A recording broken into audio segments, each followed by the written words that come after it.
All right, welcome to section 6.3, where we're now going to look at factoring our trinomials with something other than a 1 in front of our x squared. So we're going to have values there besides the 1.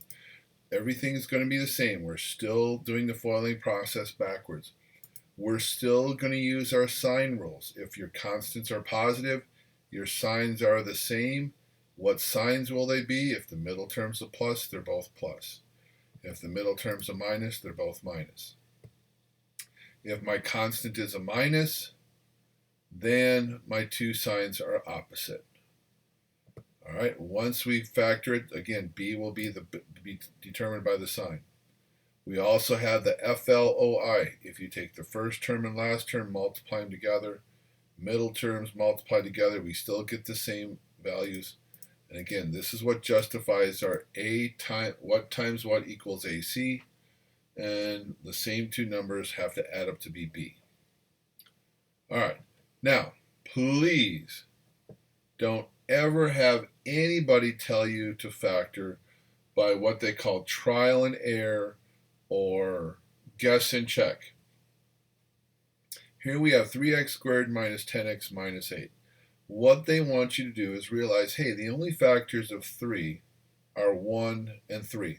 So you build each binomial with a 3x and a 1x. Then you look at all your factors of 8. Well, because it's a minus 8, you have to have a negative and a positive.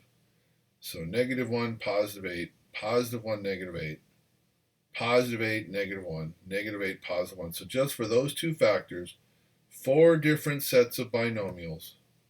Then you have the factors 4 and 2. Well, 2 could be second with a negative. 2 could be second with a positive, and the 4 is negative, or we could switch these around. And then they basically want you to FOIL this out. Boom, boom, boom. Check the two middle terms, combine them to see if it's the same as what we're given. Well, okay, that's going to be a lot of steps. And it's possible you could keep doing this until all of a sudden, on the very last attempt, you finally get it right. I don't see why anybody in their right mind would go through all this guessing and checking to look for this to be correct. All right, so we're never, ever going to do that. That's insane. All right, imagine if this 8 was a 12. Now you'd have 1 and 12, 2 and 6, 3 and 4. You'd have to add another 4 sets of binomials. Or the more factors you have, the more possibilities are going to be created. All right, so here's what I have found is that factoring all these crazy trinomials with something other than a 1 in front of your x squared falls in to 3 different categories. First one's going to be called the odd rule. The odd rule is because your middle term is odd. Now, why is that special? Is because the only way you can add those two middle terms, the O term and the I term, is one of them has to be an odd number and the other one has to be an even number. That's the only way you can add two numbers to get an odd. Now, applying my sign rule, it's a minus 12. That means the two signs are going to be opposite. And the plus sign means that the bigger number is going to go with this plus blank here. Now, we have to use our ABC rule here. What two numbers multiply to be AC, which is the 10 and the negative 12, and those same two numbers are going to add up to be the middle term, B, a positive 7. Now, what you may recall is having some teacher telling you to multiply those two together, call it 120, and list all the factors of 1 and 120. All the factors of 120, there they are, 1 and 120, 2 and 60, 3 and 40, 4 and 30, 5 and 24, 6 and 20, 8 and 15, 10 and 12. And you probably remember as the left number gets bigger, the right number gets smaller until we meet somewhere in the middle. Then we stop and say, okay, find all your possibilities. Well, wait a minute. Hold the phone. If this 7 is odd, my middle term, you have to have an odd and an even. Why did you just waste time listing two even numbers? Another two even numbers, and another two even numbers, and another two even numbers. That's half my list. Half of it doesn't work. Why would you tell me to do this when half of them don't work? What a huge waste of time. So what we're going to do is say, okay, since you have to have an odd and an even, identify your odd factors in A and C.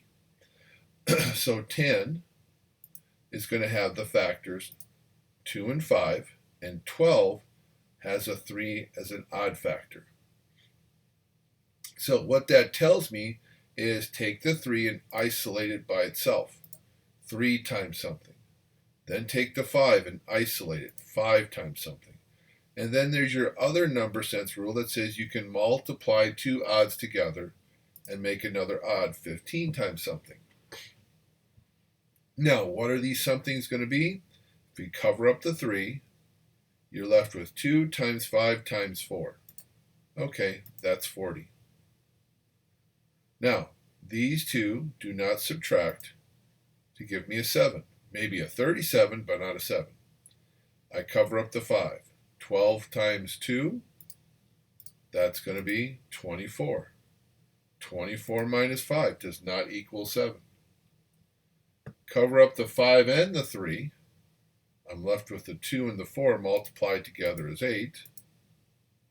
And now 15 minus 8, that's my 7.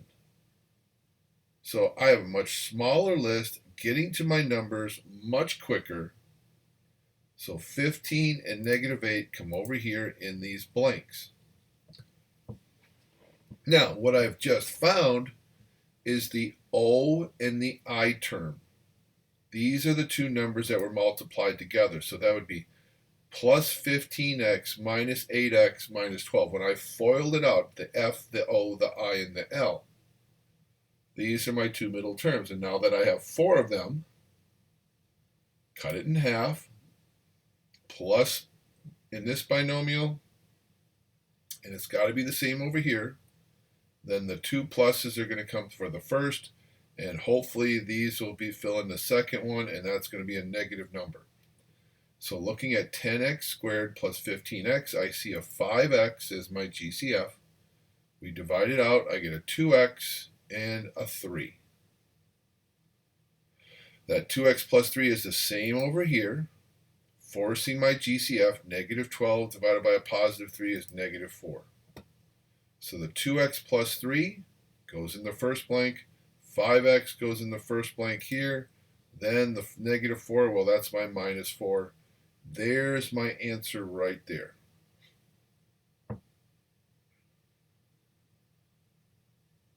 Now, some people ask me, does it matter what order the 15x and the minus 8x come in? No. If we switched them around, we cut it in half. Now I'm going to have a minus in my parentheses because of these two terms have a minus in it. I would take out a 2x, leaving me the 5x minus 4, which is the same as over here. Forcing me to factor out negative 12 divided by negative 4 is positive 3. 5x minus 4 fills this one. 2x, first blank, plus 3, second blank. It's the same two binomial factors, just reversed. It doesn't matter which order they come in. And this is my odd rule.